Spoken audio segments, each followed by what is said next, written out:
Review 4. Now we review again, this time aware we are preparing for the second part of learning how the truth can be applied.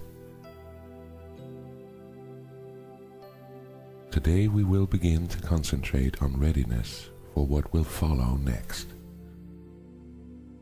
Such is our aim for this review and for the lessons following. Thus we review the recent lessons and their central thoughts in such a way as will facilitate the readiness which we would now achieve.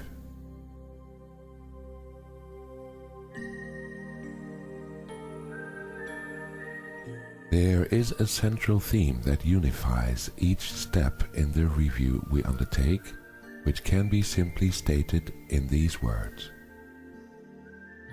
My mind holds only what I think with God. This is a fact, and represents the truth of what you are and what your Father is. It is this thought by which the Father gave creation to the Son, establishing the Son as co-creator with Himself. It is this thought which fully guarantees salvation to the Son.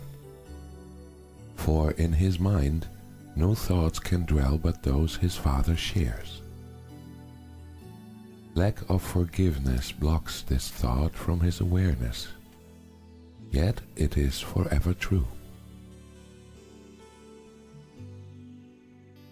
Let us begin our preparation with some understanding of the many forms in which the lack of true forgiveness may be carefully concealed.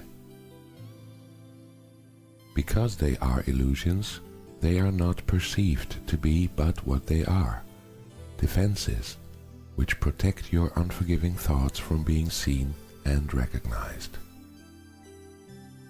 Their purpose is to show you something else and hold correction off through self-deceptions made to take its place.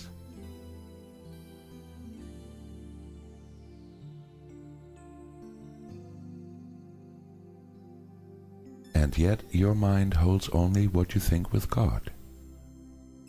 Your self-deceptions cannot take the place of truth. No more can a child who throws a stick into the ocean change the coming and the going of the tides, the warming of the water by the sun, the silver of the moon on it at night.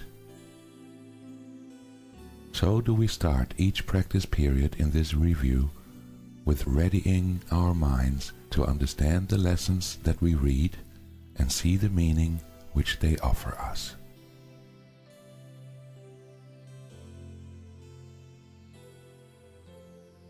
Begin each day with time devoted to the preparation of your mind to learn what each idea you will review that day can offer you in freedom and in peace.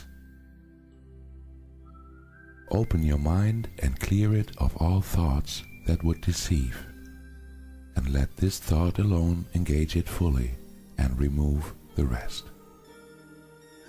My mind holds only what I think with God.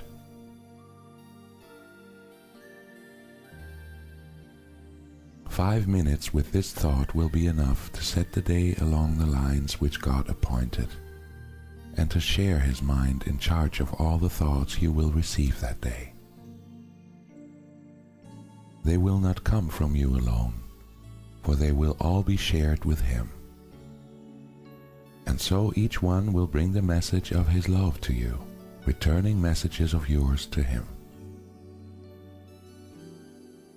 So will communion with the Lord of hosts be yours, as He Himself has willed it be. And as His own completion joins with Him, so will He join with you, who are complete, as you unite with Him and He with you. After your preparation, merely read each of the 2 ideas assigned to you to be reviewed that day. Then close your eyes and say them slowly to yourself. There is no hurry now, for you are using time for its intended purpose. Let each word shine with the meaning God has given it, as it was given to you through His voice. Let each idea which you review that day give you the gift which He has laid in it for you to have of Him. And we will use no format for our practicing but this. Each hour of the day bring to your mind the thought with which the day began, and spend a quiet moment with it. Then repeat the 2 ideas you practice for the day unhurriedly, with time enough to see the gifts which they contain for you, and let them be received where they were meant to be.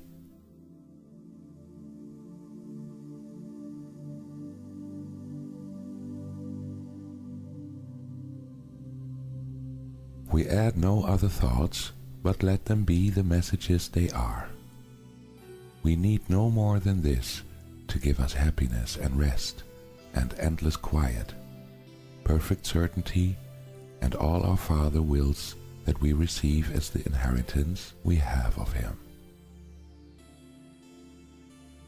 Each day of practicing, as we review, we close as we began, repeating first the thought that made the day a special time of blessing and of happiness for us, and through our faithfulness restored the world from darkness to the light, from grief to joy, from pain to peace, from sin to holiness. God offers thanks to you who practice thus the keeping of His word. And as you give your mind to the ideas for the day, again before you sleep, His gratitude surrounds you in the peace wherein He wills you be forever, and are learning now to claim again as your inheritance.